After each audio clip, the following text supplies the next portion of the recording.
Ladies and gentlemen, welcome back to CC Productions. We got another Thursday night football preview as the Saints travel to Los Angeles to take on the Rams in a battle of two 500 teams who are trying to make a late push to get into the playoffs. So let's not waste any time. I'm going to give you my two favorite picks in this game, and let's get right into it. First up, going over the lines, the Rams are -4 in this one. The over-under set at 45.5. The money lines, we got the Rams -198, the Saints +164. So first, breaking down the Saints had lost 3 in a row before they found the Panthers and the Giants on their schedule. Both of those games were at home, and they handled business easily, and they definitely needed to have any chance to make this late push in the playoffs. Their offense has been really the only reason this team sits at 500 this far, and a big key for them on Thursday night will be the availability of Chris Olave.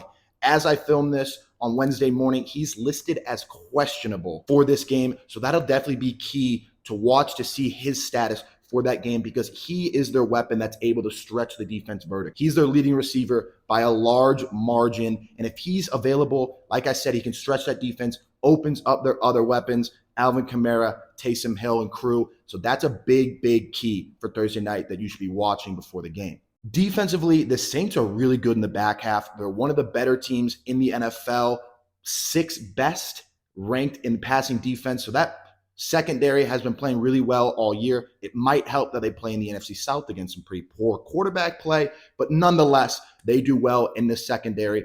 The area where they lack a bit is their rushing defense. They're 9th worst in the NFL in rushing defense. That might be an area where the Rams try to attack them. We'll touch on that later, but that's where the Saints aren't very good on defense. They are great in getting takeaways, and they're really, really good in third down defense as well. So they can perform well in critical situations, and that's probably why they've hung around in a lot of these football games this year. On the flip side, for the Rams, they've sneakily turned into one of the hottest teams in the NFL. They won 4 of their last 5 games, and the only game they lost was against what many consider to be the best team in the NFL right now, in the Ravens, and that game was a loss in overtime. So they were competitive throughout the entire game, and for a lot of that game, I thought they were going to win it as well. The Rams obviously found Puka Nacua this year, the 5th-round draft pick receiver who's been balling all year. He's already passed over 1,000 yards, and the best thing about that is they've been able to find a rhythm with him and Cooper Kupp once he returned, which was definitely huge after Puka Nacua had that crazy start to the year. In the running game, Kyren Williams has also been balling out as well. The second year back has cleared 100 yards in 4 of his last 5 games, and he came back from injury, and he's been looking very healthy. So that offensive line has been able to get rolling. They should definitely look to get that running game going as well because that's been their game plan all year, and it should be something they can expose against the Saints. So I expect them to get that run game going early, be able to run some play action, open things up for Matt Stafford down the field so he can get it to his weapons.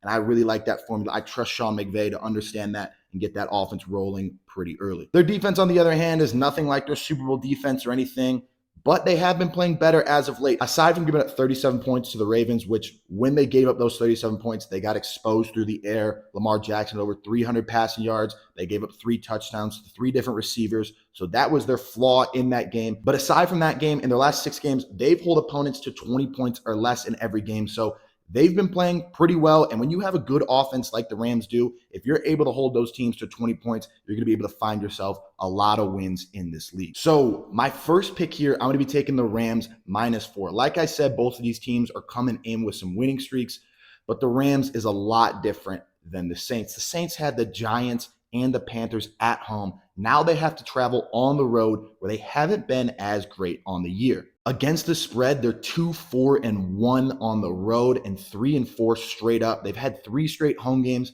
So now they've been used to playing at home. They got to travel to Los Angeles on a Thursday night on a short week and play the Rams, who are pretty good at home. They're an above average team at home. Against the spread, they're 4-3 and 3-2 as home favorites. So they're playing pretty well at home, and I expect them to be able to continue that streak of being above average at home against an inferior opponent in the Saints. My next pick, it's my prop pick, and I really like this one. I'm taking Kyren Williams over 88.5 yards. He's cleared this line in 4 of his last 5 games. The only time he didn't clear it, he had 88 yards. So he was 1 yard away from clearing this. So every single game, he's been getting rolling. Like I said, he's almost always over 100 yards in every single game. It's a good matchup for him. I expect him to get a lot of touches. Take Kyren Williams to easily clear 88.5. So those are my two favorite bets for this Thursday night. Let me know yours in the comments. Be sure to like the video and subscribe to the channel, and I will see you next time.